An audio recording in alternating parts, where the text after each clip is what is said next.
ဘုရားကဖျောက်ခီးစဉ်သွားမယ်ဆိုရင်ဘာတွေလိုအပ်မလဲဘာတွေဆောင်ရမလဲဆိုတော့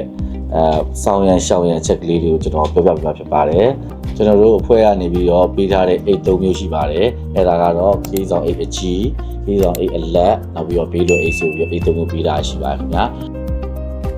နောက်တစ်ချက်အနေနဲ့ကျွန်တော်တို့အဖွဲ့ကနေပြီးတော့ပေးထားတဲ့ခီးဆောင်အိတ်အကြီးပေါ့နော်လေရင်ပိုက်တဲ့ထဲမဲ့အိတ်အကြီးchicken counter မှာအမဲ့80ရဲမှာကျွန်တော်တို့အဝတ်စားတွေထည့်လို့ရပါတယ်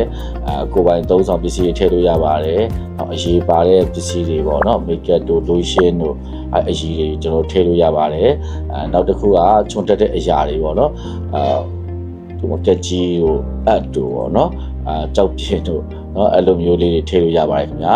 ဘာလို့ဆိုတော့တချို့ကကကြီးလည်းဆောင်းလာတက်တယ်အတ်ဒီအချီလည်းဆောင်းလာတက်တယ်နောက်ဆုံး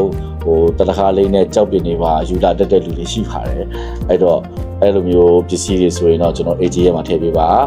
လင်းပိုက်တဲ့ထည့်မဲ့အိတ်ပေါ့နော် chicken counter မှာအပ်လိုက်မဲ့အိတ်ပေါ့နော်အဲ့ဒီထဲမှာထည့်ပေးပါနောက်ပြီးသွားရင် laptop တို့ iPad တို့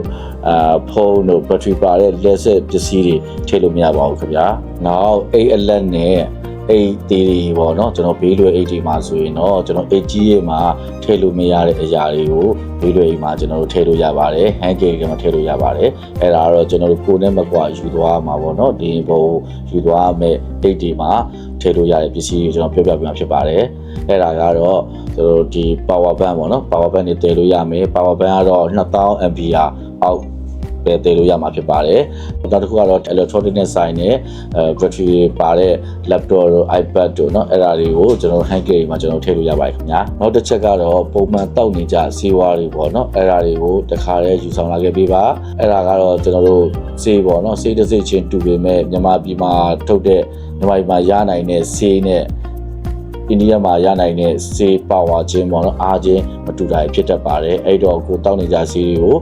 ကိုနဲ့မပါတခါတည်းယူလာခဲ့ပေးပါနောက်တစ်ခုကကျွန်တော်15ရက်ခီးဆိုရင်နောက်15ရက်စာလောက်ပေါ့နော်နောက်တစ်ထုပ်လောက်ဆေးတုပ်နောက်တစ်ထုပ်လောက်ထပ်ပြီးယူလာခဲ့ပေးပါဘာလို့လဲဆိုတော့ကျွန်တော်ရှေးဆေးတုပ်ကခီးသွားရင်လာရင်ထားမာတာတို့ပျောက်သွားတို့ဖြစ်ခဲ့ရင်ကျွန်တော်နောက်တစ်ထုပ်နဲ့ဆေးတုပ်နောက်တစ်ထုပ်နဲ့ပြန်ပြီးစားထိုးပြီးတော့တောက်သုံးရမှာဖြစ်ပါတယ်ခင်ဗျာ